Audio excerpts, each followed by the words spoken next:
hello. Young one is. Come on, Atilika.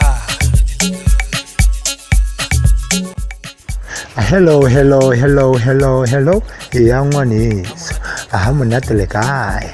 Ola bana beso dumelang le kae ma Africa a matle a bana beso le nna ke ntse ke ikela ke a tshepa modimo ntse a bile mohau wa hae hodima lona.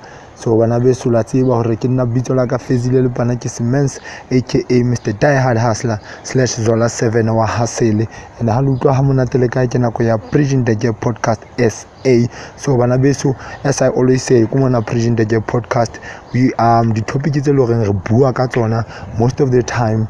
One, it's a small business and startup businesses development, and then yabobedi we talk about job creation, how we can help each other create jobs. We say the business tsa rona, we share the post to them, we share, we talk about them. Or guys, you send the CV somewhere le bona hore na le ke se kgone ho fumana mosebetsi. And the last one, which is secondary school entrepreneurship education awareness. More than will be pushing the workshop from secondary to secondary. Guys, the life after matric, it's hard, and then Sepani Hasi, so we don't want you to come after matric little add the number of the unemployed youth eloring it depressed African, and then you guys come and a little adder without having a knowledge or entrepreneurship can do something ekale tusang hore le ska iphumana le lona little adder into the number ya the depressed youth eloring haena mesebetsi. So that's what we are about. So guys, today I have a video that I took somewhere kia morning life ke video ya khalenyana, but then even if ukile wa ishebella ka makgetlonyana, maybe there is something different that you can learn from today. So the interview is about a young boy who is 11 years old by the name Fred McCarthy. So that video, guys. Let's focus and watch the video. There is a lot to learn from this young boy, even if we are in different industries. It's a business. So guys, let's show love. Video, let's listen and let's learn. Hallelujah. Well, now for an inspirational guest that puts most of us to shame. Fred Judah McCarthy started writing about farming in grade 2, and he starts his day at 6 a.m. in the morning, checking on plants and chickens. And after school, he does it all over again. Now, Fred is our guest this morning to talk to us about his first love, which is farming. And of course, he's joined by his mother, Usis. Thank you for your time and good morning. Good morning, Fred. Morning, Auntie Tumi and the viewers. Listen, you look like such a successful farmer. I need to give you my CV. I'll be typing it out very soon, but I feel like you could teach me a thing or two about farming, and I appreciate you coming because I want to know, when did your love for farming actually begin? My love of farming started when I was in grade 2. But that time we weren't really staying in the farm. We were staying in Joburg, and we used to take visits to the farm. And whenever I'm told to write a story about, told to write a story about me in the farm, I'll write a story, and then until my parents saw that, oh, he loves farming, right. Okay, then we moved to the farm. But what I'm looking at right now as well, besides your love for farming, is you driving a tractor. I mean, I started driving, I'll whisper it to you after the show when I started driving a car. But how did you learn to drive that, Fred? It's my dad who taught me how to drive a tractor, yes. That is so amazing. Mom, I mean, Fred is putting most of us to shame here. When did you first know as parents that you had to groom and nurture young Fred's love for farming? Like he mentioned, he started in grade 2, even though we were staying in the city, but we had farms, so we'll pay visit to the farms. Strangely, he wanted to be an accountant because his dad is an accountant. Yeah. But he never wrote about that. But instead, whenever he's writing, he's asked to write a story about his holiday, he will write about his farm. Yeah. So eventually last year we relocated to the farm, and he really proved, like when we go to the farm in the mornings, you ask for Fred, where is Fred? And he's already in the field.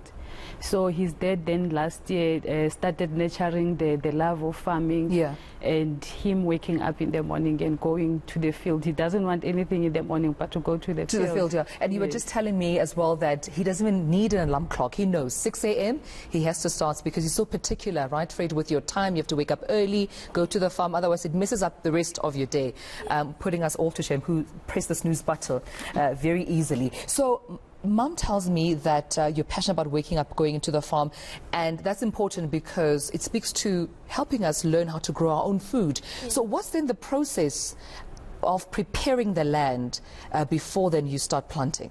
Okay, so preparing the land, if it's a land that has not been used of planting anything, we could, you can plow, then disc, so that the weeds, so that the soil is loose, and then the rotavator depends on what you are either planting, because like for instance like carrots and all those that grow underground, they need a free soil, so for the rotavator to finen up the soil, and then the fertilizer spreader is used for fertilizing, for spreading the soil so that it's spreaded equally, so unlike using your hands and then it's not spreaded equally, and some parts have, some don't. All right. Yes. That is just for preparing the land. So besides you knowing that, I know that you're also responsible for taking care of, you know, I understand the daily records of chicken activities and what is that all about? I mean, I used to see my grandmother having chickens in what we used to call a hawk growing up in Limpopo. But you manage, you know, chicken activities. What does that involve then? Then, especially on the broiler side, they have vaccination program which we have to follow daily, every day.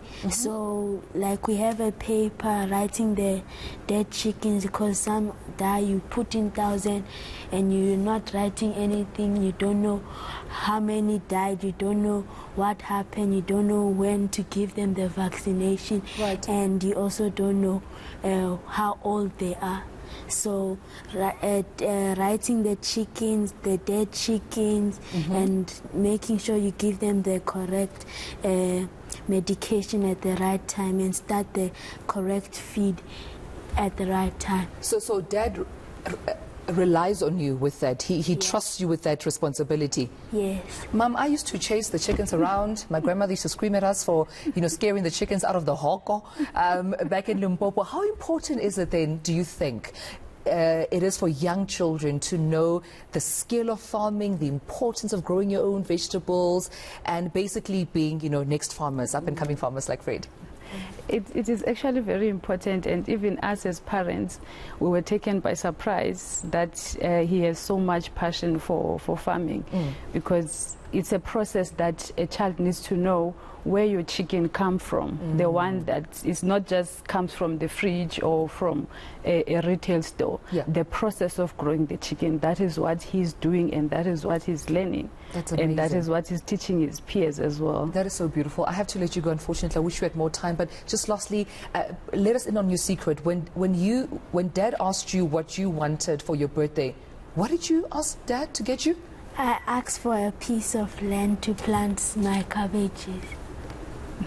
Thank you so much for joining us. You've put me to shame. I mean, I would have asked for a toy or a doll, but you're asking for land. Thank you so much for teaching us at a young age to be farmers, and that we can learn the skill at 11. Thank you, Mom. Sisbusi, for joining us. Thank you so much, Fred, for joining us. Oh yeah, Sesotho se re e kojwa e sa le metsi. Big up to batswadi ba Fred ka nnete ka hore ba mo shebe, ba mo mamele, ba ithute yena ngwana bona santsana le menyane hore ke motho wa mofuta mang, and then o rata eng.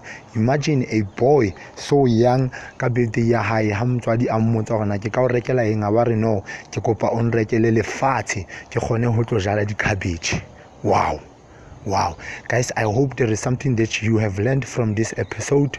And guys, don't forget to subscribe and then press that bell so that every time we drop an episode, you guys will know those notifications. So from me, Fezile Lupanakisimense, aka Mr. Diehard Hustler /Zola7, I'll see you on the next episode of Bridging the Gap Podcast SA. One love, my people. Hallelujah. Mwah. Pressa pusha panda topopa. Pressa pusha panda. Pressa pusha panda topopa. Retoba chaperofe. Retoba chaperofela. Retoba